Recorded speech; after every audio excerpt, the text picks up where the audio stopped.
बिस्मिल्लाहिर्रहमानिर्रहीम। Hello everyone, welcome to our first video. आज की इस वीडियो में हम जो हमारी कंपनी है सैफ एनर्जी, तो उसका ये प्रोजेक्ट हैं, इसके जितने भी जो प्रोसेस है वो हम आप लोगों के साथ शेयर करेंगे। कल ये प्रोजेक्ट स्टार्ट हुआ था और इसमें हमारी ये जो टीम है इन्होंने स्टार्ट दिया था यहाँ से। तो इसमें कल स्ट्रक्चर पे काम हुआ है। स्ट्रक्चर की डिटेल्स मैं आप लोगों के साथ शेयर कर दूंगा टाइम के साथ साथ। और आज जो टेक्निकल टीम्स आई थी जिसमें बिलाल साहब भी थे, उन्होंने ये सोलर पैनल्स यहाँ पे कनेक्ट किए हैं। ये आप लोगों को मैं दिखा देता हूँ। सारे पैनल्स की कनेक्शन जो है वो हमने सीरीज़ में किए हैं। जितने भी 14 सोलर पैनल्स हैं उनके कनेक्शन जो है वो सारे हमने सीरीज़ में किए हैं। ये देखो कितने सफाई के साथ सारे कनेक्शंस हमने यहाँ पे कर दिए हैं। इसमें हमारे पास एक पॉजिटिव होता है, एक नेगेटिव होते हैं। ओके, तो सब सीरीज़ में जो हमारे पास कनेक्शन होती हैं वो आपने एक पैनल के पॉजिटिव को दूसरे पैनल के नेगेटिव के साथ कनेक्ट करने हैं। तो इसी तरह आपके जितने भी आप सारे कनेक्शंस कर लो तो यहाँ पे आपके पास दो टर्मिनल्स आ गए हैं। एक हमारे पास हैं ये पॉजिटिव और दूसरा हमारे पास नेगेटिव, जिसको हम अक्सर मेल फीमेल भी कहते हैं। अच्छा, इसमें जो इन्वर्टर हमने लगाए हैं तो इन्वर्टर भी मैं आप लोगों के साथ शेयर कर देता हूँ। यहाँ पे हमारे पास ये इन्वर्टर है, ओके, सोलिस कंपनी का। इसका जो नेम प्लेट है ये आप लोग यहाँ पे देख सकते हैं। ये हमने 12 kVA का ये लगाए हुए इन्वर्टर। अच्छा, डे 1 में स्ट्रक्चर हो गया था, डे 2 में ये सोलर पैनल्स की कनेक्शन हो गए थे।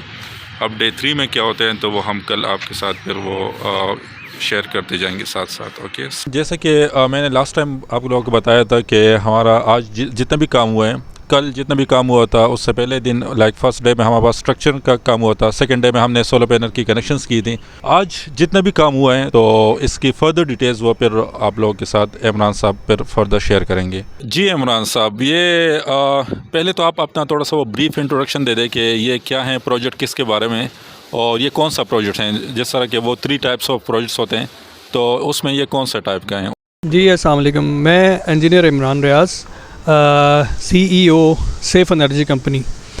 तो जैसा कि आप सब जानते हैं कि 3 तरह के सिस्टम होते हैं। एक ऑन ग्रिड होता है, ऑफ ग्रिड होता है और हाइब्रिड होता है। मेरे पीछे जो आप सिस्टम देख रहे हैं ये एक ऑन ग्रिड सिस्टम है।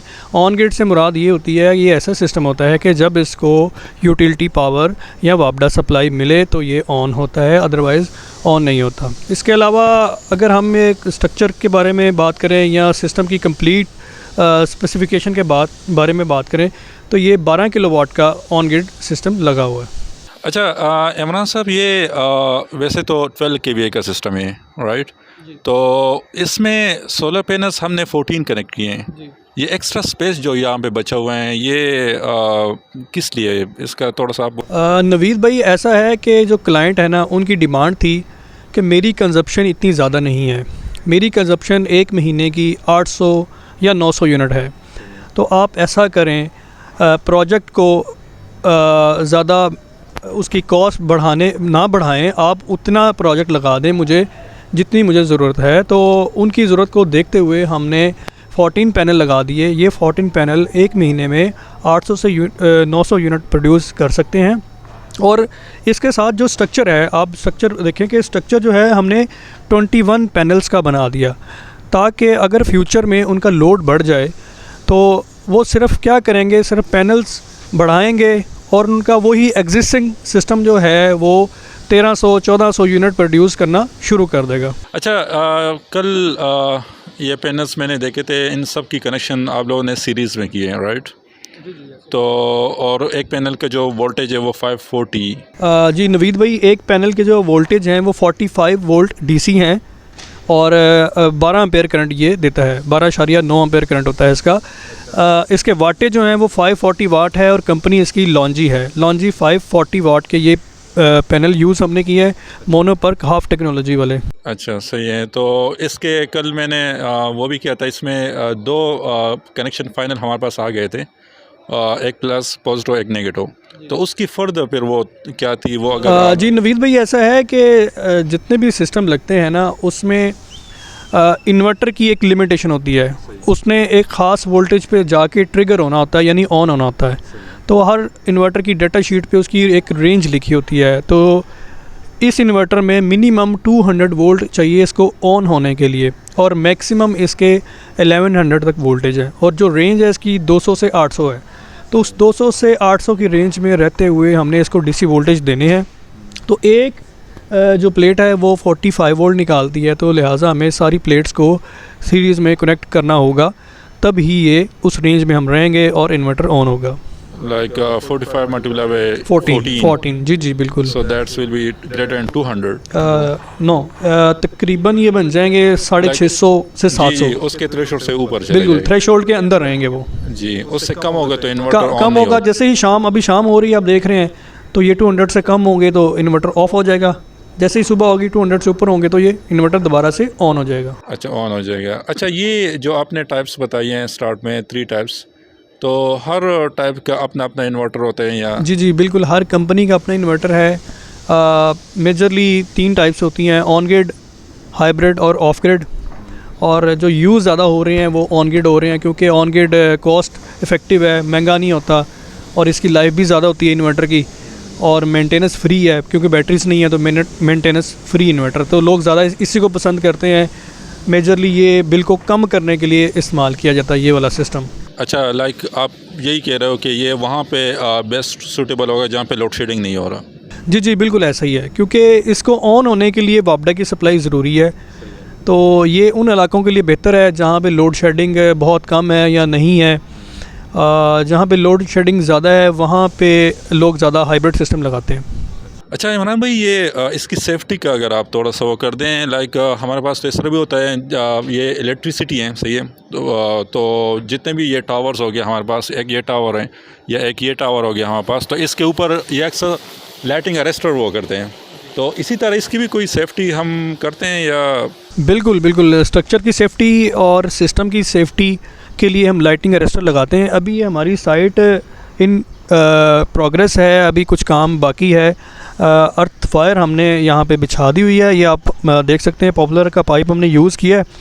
तो ऊपर एक कोने में हम लाइटिंग अरेस्टर लगा देंगे, वो भी काम बाकी है, वो इंशाल्लाह शाम तक कंप्लीट हो जाएगा। अच्छा, ये 2 वायर्स हैं, एक कॉपर है और ये सेकंड वायर? जी बिल्कुल, कॉपर जो बेयर कॉपर है वो लाइटिंग अरेस्टर के साथ कनेक्ट होगी, और जो ग्रीन वायर है वो हमारे पैनल के साथ और इन्वर्टर के साथ कनेक्ट होगी। ये लाइटिंग अरेस्टर है, लाइटिंग अरेस्टर का जो टॉप होता है ये पड़ा हुआ है, और जो उसकी बेस है या रॉड है वो साइड पे पड़ा हुआ है। अच्छा, यहाँ पे हमने वो कर दिए थे, 2 वायर्स यहाँ पे हमने कनेक्ट कर दिए थे। यहाँ पे कल मैंने कहा था यहाँ पे एक पॉजिटिव एक नेगेटिव, तो XLP केबल के साथ कनेक्ट किया है यहाँ पे।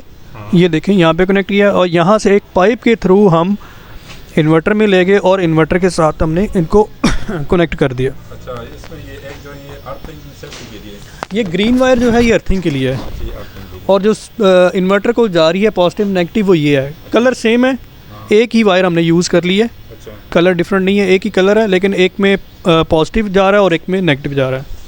सही है, तो वहाँ पे थोड़ा सा कंफ्यूजन नहीं होगा इसका कि? नहीं, माशाल्लाह हमारे जो टेक्नीशियन है वो काफ़ी काबिल है, छोटी मोटी गलतियाँ नहीं करते। अल्हम्दुलिल्लाह सिस्टम भी ऑन हो चुका है। काफ़ी सफाई का भी काफ़ी ख्याल रखा गया है। जी बिल्कुल, क्योंकि मैंने बहुत ज़्यादा सिस्टम देखे हैं जिसमें अक्सर इतनी सफाई नहीं होती। जी अल्हम्दुलिल्लाह, लोग ये नज़र भी आ रहे हैं काफ़ी लाइक। हमारे सिस्टम में नवीद भाई ऐसा है कि ये जो स्ट्रक्चर यूज़ किया गया है इसको स्पेशल स्ट्रक्चर या लिफ्टेड या कस्टमाइज बोला जाता है। अच्छा, तो जो मटेरियल है वो गार्डर यूज़ किया गया है, और गार्डर का जो साइज़ है वो 2.5 इंच बाय 5 इंच का गार्डर है। काफ़ी मजबूत सिस्टम होता है। सही है। और इसको हमने और मजबूती देने के लिए नीचे सिविल पैड भी बना दिए ताकि ज़मीन के साथ अच्छी तरह ये जुड़ा रहे। अच्छा, इसको नीचे ये ऊपर ही आपने वो किए हैं या थोड़ा सा? नहीं नवीद भाई, इसको पहले हमने लेंटर के अंदर रावल बोल्ट, अच्छा, रावल बोल्ट के साथ प्लेट हमने जोड़ी है, और प्लेट के ऊपर ये गार्डर को हमने वेल्ड करवाया है, और ऊपर फिर हमने ये कंक्रीट के ब्लॉक बनाए हैं ताकि मजबूती अच्छी हो जाए। और इसके अलावा हमने एक कॉलम से दूसरे कॉलम के दरमियान में क्रॉस भी बनवाए हैं ताकि हाँ जी मजबूती बेहतर है इसकी। और ये ये स्ट्रक्चर लगाने का एंगल वगैरह वो क्या किस हिसाब से होते हैं? एंगल नवीद भाई ऐसा है कि एंगल जो स्पेशल स्ट्रक्चर में होता है वो 9-10 डिग्री होता है। जो नॉर्मल स्ट्रक्चर होते हैं, स्टैंडर्ड स्ट्रक्चर होते हैं, उनमें एंगल कुछ बेहतर मिलता है, कोई 19-20 डिग्री, 22 डिग्री। लेकिन इसमें हमारे पास लिमिटेशन होती है कि हम 20 डिग्री तक जा नहीं सकते, क्योंकि विंड प्रेशर बहुत इफ़ेक्ट करता है इसके ऊपर। तो लिहाजा हमें एंगल कम ही रखना पड़ता है इसका। लेकिन ऐसा है क्योंकि ये शैडो फ्री होता है, एफिशिएंसी बेहतर मिलती है इसमें। अच्छा, अब हम आगे इन्वर्टर की तरफ जाते जी, हैं। जी, बिल्कुल, तो इन्वर्टर की कनेक्शन हमने किस तरह की है? अच्छा, ये 2 वायर्स यहाँ पे जैसे कि आप लोग देख रहे हो 3 वायर्स हैं। ओके, इसमें इस तरह ये आगे हैं, इस तरह ये पाइपिंग की है इन्होंने, इस तरह ये आगे इन्वर्टर में गए हैं। सही है। तो अब आगे इन्वर्टर में क्या है, क्या कुछ कनेक्शन लगे हुए हैं, तो वो इमरान साहब हमें आगे फिर वो गाइड करते जाएंगे। दिस इज़ द ये इन्वर्टर जी, है। बिल्कुल नवीद भाई, इन्वर्टर हमने सोलिस का 12 किलोवाट लेटेस्ट जो जनरेशन है S5 वो यूज़ किया है। ये 12 किलोवाट इन्वर्टर 18 किलोवाट की पीवी को सपोर्ट करता है, यानी कि आप इसमें 18,000 वाट तक के पैनल ऐड कर सकते हैं। फ़िलहाल इसमें हमने 14 पैनल ऐड किए हैं जो कि 7.5 किलोवाट बनता है। इसके अलावा हमने, आप देख सकते हैं कि जो ये AC SPD है, ये भी शनाइडर की हमने यूज़ की है। उसके अलावा हमने DC ब्रेकर नहीं, हमने फ्यूज़ यूज़ किए हैं, ये भी CNC के, और चिंट के हमने ब्रेकर यूज़ किए हैं इधर भी और बाहर डिस्कनेक्ट पे भी। अच्छा, ये जो 3 वायर्स आए थे, ये आप लोग देख सकते हैं, ये 3 वायर्स हमारे पास आ गए थे यहाँ पे। इसमें 2 नेगेटिव थे जी, तो इसमें नवीद भाई एक पॉजिटिव है, एक नेगेटिव है, और ये जो ग्रीन वाली है ये अर्थिंग वायर है। अच्छा, तो ये आगे इसमें गए हैं ना? जी बिल्कुल, इस बॉक्स में। अच्छा, इस फ्यूज़ में, इस फ्यूज़ से ऊपर वो जी जी, वो और DC फ्यूज़, और ये वापडा से हमारे पास सप्लाई आई है। बिल्कुल, तो ये जो पाइप देख रहे हैं ये वापडा की सप्लाई है। सही है। ये 3 फेज़ हैं और न्यूट्रल है। अच्छा, ये 3 फेज, ये तो 4 वायर्स नहीं है नवीद भाई, यहाँ पे इन्होंने ना 2 AC भी कनेक्ट करवाए हैं, तो उसकी वायर भी नीचे से ऊपर आ रही है, इसलिए वो 3 वायर वो भी हैं और 4 इसकी अपनी हैं। तो ये टोटल वायर्स 4 ये हो गई, ये इन्वर्टर की, अच्छा, और ये 3 AC के लिए नीचे। अच्छा, 3 AC के लिए। वो अपने AC को इसी के साथ कनेक्ट करना चाह रहे थे, तो फिर वो एक ही पाइप में हम ऊपर ले ये गए। सारे वायर्स यहाँ पे इसके साथ कनेक्शन? बिल्कुल, इसके साथ कनेक्शन हो गया। अच्छा, और इससे फिर जाएंगे इसमें? कनेक्शन इस तरह है कि मेन सप्लाई आ जाएगी ये पाइप से, जी, इधर देखें, ये पाइप से आएगी, जी, पाइप से इस ब्रेकर में आ जाएगी, और ब्रेकर से हमारे इन्वर्टर में चली जाएगी। सही। और दूसरी जो होगी वो PV या सोलर पैनल, वो इस फ्यूज़ में आएंगे, और फ्यूज़ से फिर इसमें कनेक्ट हो जाएंगे। ये DC है और ये AC साइड है इसकी। सही है। अभी हमने फ़िलहाल एक ही स्ट्रिंग यूज़ की है। और ये सर्ज अरेस्टर जो है, ये फॉर एग्जाम्पल वापडा से जो सर्जेस आ रहे हैं उसकी सेफ्टी के लिए ये यूज़? जी बिल्कुल, ये वापडा की सप्लाई के पैरेलल लगाया जाता है, और इसकी जो अर्थ वायर है वो हमने जो बाहर आपने दिखाए थे वहाँ पे ये कनेक्ट कर दिया। अगर वापडा की ग्रिड की तरफ से कोई सर्ज आ जाए तो ये उसको ग्राउंड कर देगी, अर्थ में भेज देगी। सही है। अच्छा गाइस, अगर आप लोगों को इस डायग्राम का सर्किट डायग्राम चाहिए आप लोगों को, तो आप नीचे कमेंट सेक्शन में बता दे, तो नेक्स्ट वीडियो में हम फिर वो सर्किट डायग्राम भी आप लोगों के साथ शेयर कर देंगे। सही है। ये यहाँ पे आप लोगों को थोड़ा सा कन्फ्यूजन होगा, लेकिन सर्किट डायग्राम जो है उसमें आप लोगों को काफ़ी क्लियर हो जाएगा। तो नीचे कमेंट सेक्शन में हमें फिर बता दें। ओके। अच्छा, लेकिन नीचे जाने से पहले ये इसकी जो स्क्रीन है यहाँ पे, इसके बारे में इमरान साहब थोड़ा सा हमें गाइड कर लेंगे। अच्छा, ऐसा है कि ये इन्वर्टर आप देख सकते हैं, ये मेन स्क्रीन है। अभी ये स्टेटस आ रहा है limited by export power monitor. सही है। तो अभी हमने इस इन्वर्टर को 10% पे लिमिट कर दिया है, क्योंकि यहाँ पे अभी ग्रीन मीटर लगा नहीं है। तो जब तक लगा नहीं है ग्रीन मीटर, तब तक ये 10% पावर पे चलता रहेगा। 12 किलोवाट है तो उसका 10% 1200 वाट बनता है, तो ये 1200 वाट से ऊपर नहीं जाएगा, उसके 1200 वाट पे रहेगा या उससे नीचे नीचे रहेगा। तो इससे ये है कि क्लाइंट का बिल जो है वो बढ़ेगा नहीं। सही। लेकिन अगर ये वैसे अगर ये ज़्यादा हो गया तो वहाँ पे वापडा के लिए थोड़ा सा वो होगा। भाई ऐसा है कि जो वापडा का मीटर है वो कुछ इस तरह काम करता है कि आप उसे पावर ले रहे हैं या पावर वापस भेज रहे हैं उसने फॉरवर्ड डायरेक्शन में ही चलना है, उसने यूनिट बढ़ाना ही है। आप बेशक वापडा की इलेक्ट्रिसिटी यूज़ करें या सोलर से बना के वापस फीड कर रहे हैं, तो अगर ये एक्स्ट्रा पावर बना के वापस फीड करेगा अभी नॉर्मल मीटर से, तो क्लाइंट का जो बिल है वो पहले की निस्बत बढ़ना शुरू हो जाएगा। तो इस चीज़ से बचने के लिए हम इसकी पावर को लिमिट कर देते हैं ताकि ये पावर ज़्यादा ना बनाए। कब तक ना बनाए? जब तक ग्रीन मीटर ना लग जाए। जब ग्रीन मीटर लग जाएगा तो फिर इसको मैक्सिमम पावर पे ले जाएंगे हम। यानी आपका मतलब यही है कि क्लाइंट्स को फ्रूटफुल रिजल्ट तभी मिलेंगे जब ग्रीन मीटर लग जाएगा। जी जी बिल्कुल ऐसा ही है। जब ग्रीन मीटर लग जाएगा ये फुल पावर पे जाएगा, फुल कैपेसिटी पे चलेगा, उसके बाद ये एक्सपोर्ट करना शुरू कर देगा। जब एक्सपोर्ट करेगा तो डेफिनेटली उनके बिल में कमी आ जाएगी और काफ़ी हद तक कमी आ जाएगी। ओके, सो अच्छा, इसके बटन के बारे में ये बता दें, थोड़ा सा गाइड कर लें कि ये एक तो एंटर बटन ऐसे है कि नॉर्मली ये पावर अपनी दिखाता रहता है। सही है। ये अभी 100 वाट है, शाम हो गई है, बिल्कुल ये बंद होने के करीब है क्योंकि सर्दियाँ हैं। तो अभी आप एंटर में जाएंगे, एंटर में आप डिफरेंट इसकी इन्फॉर्मेशन में जा सकते हैं, सेटिंग में जा सकते हैं, एडवांस इन्फॉर्मेशन में जा सकते हैं, एडवांस सेटिंग में जा सकते हैं। तो काफ़ी सारी इसकी अंदर भी सब ऑप्शंस भी हैं इसकी। सही है। और इसकी कनेक्शन जो मोबाइल के साथ होती हैं वो इसी एंटीना के थ्रू वायर? जी, ये इसकी डोंगल होती है, इसको डोंगल बोला जाता है। इसका अपना वाईफाई होता है। अच्छा। और सोलिस की जो ऐप है वो सोलिस क्लाउड के नाम से है, वो मोबाइल में इंस्टॉल कर दी जाती है। मोबाइल को हम इन्वर्टर के साथ कनेक्ट कर देते हैं और घर में बैठ के या घर के बाहर कहीं पे भी बैठ के आप जहाँ पे आपको इंटरनेट की सहूलत मौजूद है वहाँ पे बैठ के आप अपने इन्वर्टर को लाइवली मॉनिटर कर सकते हैं।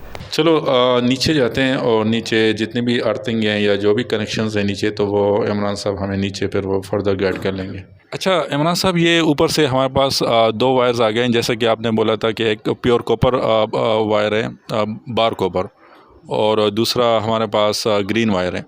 तो वो नीचे यहाँ पे अर्थिंग का थोड़ा सा वो आप कर दें। जी ऐसा है कि हमने 2 बोर किए हैं यहाँ पे। एक बोर आप देख सकते हैं जहाँ पे ये बेयर कॉपर नज़र आ रहा है और ग्रीन वायर है, और दूसरा वहाँ पे है जहाँ पे वो लड़का काम कर रहा है। तो बोर करने के बाद इनमें मटेरियल डाल दिया गया है। मटेरियल डालने के बाद हम बेयर कॉपर को ऊपर ले गए वो वाइट पाइप के थ्रू, और इसी तरह ग्रीन वायर को भी हम ऊपर ले गए हैं। बेयर कॉपर को हमने लाइटिंग अरेस्टर के साथ कनेक्ट करना होता है, और ग्रीन वायर को जो है वो हमने पैनल्स और इन्वर्टर के साथ कनेक्ट करना होता है। तो बस ये काम हमारा फाइनलाइज है, काम हो चुका हुआ है, फाइनल ये टच है। बस समझे कि ये मट्टी शट्टी दोबारा वापस डालेंगे और इंशाल्लाह कंप्लीट हो जाएगा। Okay, thank you Imran. बहुत शुक्रिया जी, अल्लाह हाफ़िज़। हाफ़िज़।